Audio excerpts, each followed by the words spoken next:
Yo tout le monde, j'espère que vous allez bien. Aujourd'hui on se retrouve pour une nouvelle vidéo. Alors aujourd'hui on va parler d'un nouveau pays. Je vais vous afficher la carte dès maintenant. Vous pouvez voir qu'on a fait 4 pays et on va parler du 5e. Et là on va en Asie avec un grand pays qui est l'Inde. Ça va changer de toutes mes précédentes vidéos. On avait été beaucoup en Europe et une fois en Amérique. Et là on va aller en Asie. Donc j'espère que cette vidéo vous plaira. Je vous précise avant de commencer que mes réseaux sont en description si tu veux aller me soutenir. Et de liker et de t'abonner, ça me soutient énormément. Et merci pour les 300 abonnés, c'est vraiment incroyable. Sur ce, on va commencer.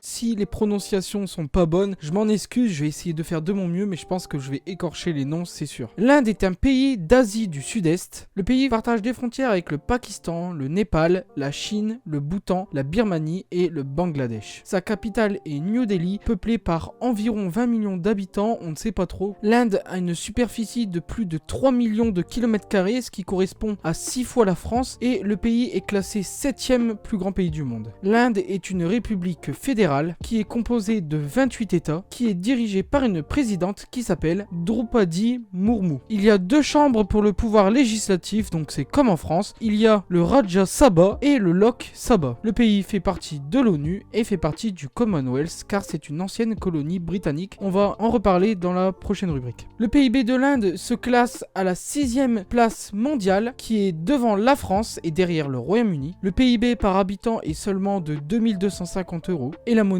est la roupie indienne. L'Inde a une population d'1,4 milliard d'habitants, ce qui est tout simplement énorme. C'est le 2e pays le plus peuplé du monde derrière la Chine, mais il va très probablement être premier dans les prochaines années. Les langues officielles sont le hindi et l'anglais, mais il faut savoir qu'il peut y avoir des langues officielles dans les États, mais qui ne sont pas reconnues à l'échelle nationale. On peut citer des langues comme le Punjabi, le Urdu ou le Tamoul. Désolé, j'ai essayé de faire l'accent, je sais que ça se dit un petit peu comme ça. Il y a énormément de langues différentes en Inde, il y en a plus de 200 je crois, c'est un truc vraiment délirant, c'est un des pays où il y a le plus de langues parlées. Et dans toutes ces langues, il faut savoir qu'il y en a même qui n'ont aucun rapport avec l'anglais ou le hindi, donc c'est un peu compliqué. On va parler de l'histoire de l'Inde maintenant, et l'histoire de l'Inde c'est connu, enfin vite fait dans les grandes lignes entre guillemets, surtout à partir de l'époque coloniale. Donc désolé s'il y a des Indiens qui me regardent, ça va être un peu peut-être court, j'espère que je ne vais rien oublier. On va commencer au Moyen-Âge, j'ai des royaumes régionaux qui dirigent à peu près la région, mais ils ne peuvent pas, de par leur petite puissance, conquérir toute l'Inde actuelle. Au 6e et 7e siècle, il y a les premiers fondements de l'hindouisme créés en tamoul, et ça attire beaucoup plus de fidèles. Au 13e siècle, les raids mongols sont repoussés, le territoire de l'Inde actuelle devient entre guillemets l'empire moghol et non mongol, et c'est le début du commerce au début du 16e siècle. C'est à partir du 18e siècle que l'Inde est colonisée, d'abord par des comptoirs qui sont situés sur les côtes du pays, comme Goa pour le Portugal. Il y a des comptoirs anglais de commerce, il y a aussi des comptoirs français comme Pondichéry, et il y a encore des vestiges de cette époque, notamment avec l'état de Pondichéry. Je vous mettrai peut-être une carte, vous pouvez voir, c'est le gros bordel. Mais cela est dû aux anciens comptoirs français. Puis les Anglais, ils vont faire quoi? Ils vont coloniser toute l'Inde actuelle, ainsi que le Pakistan, le Bangladesh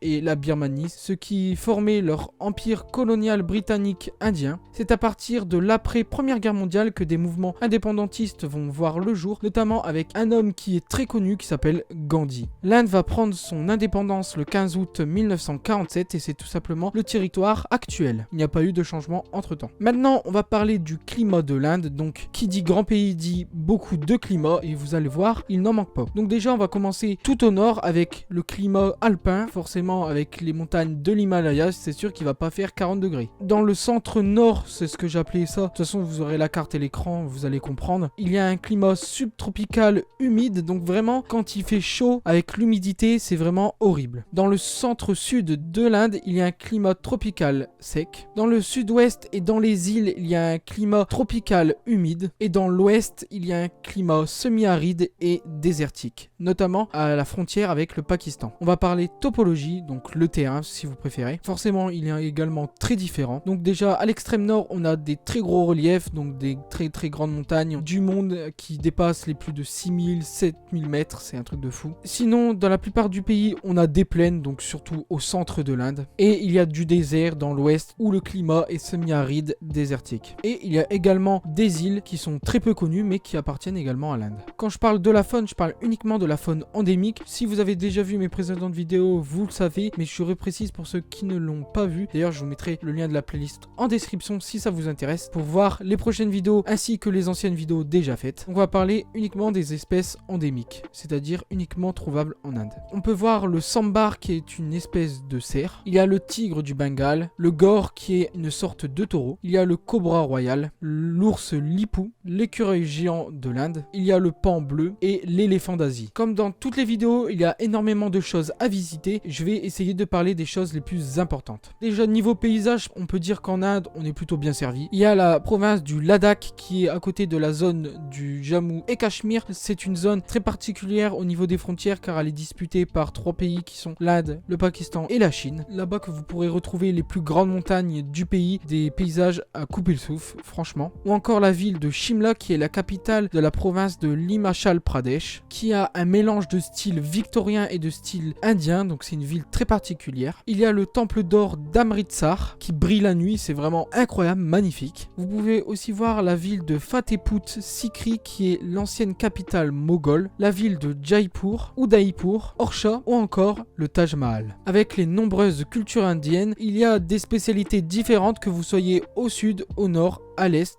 ou à l'ouest. On va commencer avec le dal qui est un plat à base de lentilles. Il y a le curry, donc le curry c'est les épices mais c'est également un plat en Inde qui peut être mélangé avec énormément de choses. Il y a les biryani et pulao qui sont des plats de riz. Il y a les tandoori, c'est des morceaux de viande qui ont macéré dans du yaourt épicé. Vous pourrez manger l'uttapam qui est une sorte de pancake ou de pizza. Il y a les idlis. En dessert on peut manger le halwa qui est un gâteau de semoule indien. Le jalebi ou laddu. Et vous pourrez boire l'amras qui est une boisson à la mangue et le chai qui est un thé indien. Il n'y a pas de vin et d'alcool en Inde tout simplement parce qu'il coûte très cher et du coup beaucoup de personnes ne peuvent pas se le permettre et également pour des convictions religieuses. En Inde, il y a énormément de fêtes et de jours fériés et on va les voir avec une liste. Il y a le 14 janvier avec la fête du Makar Sankranti ou Pongal dans le sud, c'est le solstice du Capricorne. Fin janvier, début février, il y a la fête du Basant Panchami avec la lune noire de janvier. Le 26 janvier, il y a la fête de la République. Il y a le 23 février avec le Mahashivaratri, c'est très dur à dire. C'est la fête de la naissance de Shiva qui est une fête hindoue.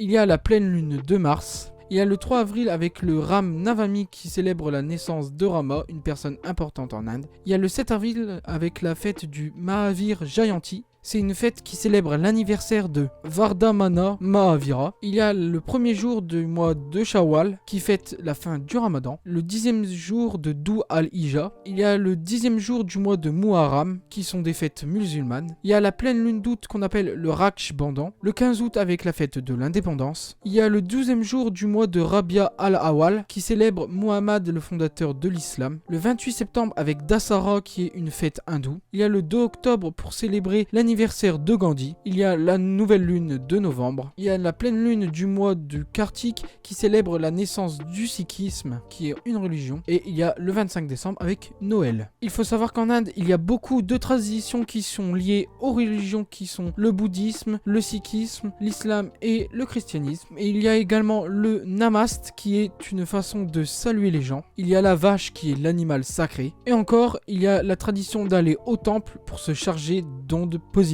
Comme symbole, on a l'animal national qui est le tigre du Bengale, l'oiseau national est le pan indien, la fleur nationale est le lotus, et il y a un arbre national qui est le figuier indien. Et le sigle qu'on peut voir sur le drapeau en grand au milieu, c'est un sigle qui date de l'empire moghol. Et on va terminer cette vidéo avec les sports comme toujours. En Inde, c'est des sports qui sont absolument pas joués en France, principalement, vous allez voir, ça n'a rien à voir. Il y a le hockey sur gazon qui est considéré comme sport national. mais il y a surtout le cricket qui est un sport surtout anglophone avec les anciennes colonies britanniques et l'Angleterre. Il y a des joueurs très connus en Inde comme Sachin Tendulkar. Il y a aussi un peu le football, donc forcément le foot c'est un sport international, mais en Inde pas tant que ça, mais c'est un petit peu joué quand même. Il y a aussi un sport, il y en a qui considèrent que c'est pas un sport, ou bref, moi je l'ai mis dedans, qui est le jeu d'échecs, avec des joueurs extrêmement forts comme Viswanathan Anand. Et donc voilà, j'espère que cette vidéo vous aura plu et vous aura appris des choses. N'hésitez pas à me le dire en commentaire. Sur ce, n'hésitez pas à liker et à vous abonner, ainsi que d'activer la petite cloche pour recevoir toutes les notifications, à me suivre sur mes réseaux sociaux qui sont